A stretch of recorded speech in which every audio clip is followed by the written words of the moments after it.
Unlike some other people who might have celebrated Mass in their family rooms or been dying to carry up the gifts at Mass or even altar served, I didn't do any of those. And from that time, I really began to understand and be interested in how can I grow in my Catholic faith and how can I grow to really understand Jesus in my life, this personal relationship. So as I grappled with this, going back and forth and struggling with various things, I really began to own my faith. I really began to truly encounter Jesus in my everyday life and discover what that truly meant.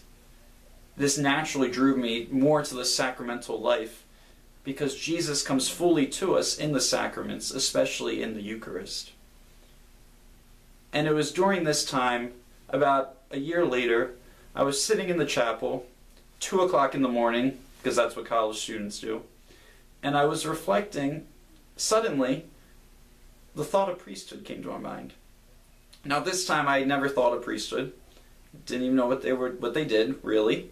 And during this time, I began to really be open to a vocation, because I was really opening myself up to prayer, opening myself up to God, and opening myself up to allow other people into my life in deeper ways than I had before.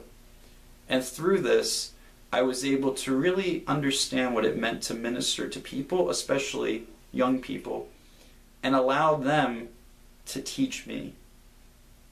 Again, all of this is grounded in encountering Jesus in my everyday reality, which led me to understand how or what I desired for the fullness of my life.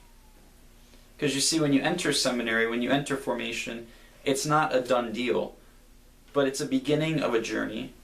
It's a continuation of a journey, but it's the beginning of a new journey that has led me to where I am today. And today I can honestly say that being on this journey of seminary formation has really changed my life. So I encourage all of you to please pray for me as I continue my journey at St. Mark Falston, where I am this year, but also my journey in seminary. Because your prayers mean so much to me, especially since this is where I grew up and my home parish. Also, please pray for vocations. Pray that we all can discover our vocation, regardless of what it is, because ultimately that will lead us to understand who we are called to be, but also how much God truly loves us.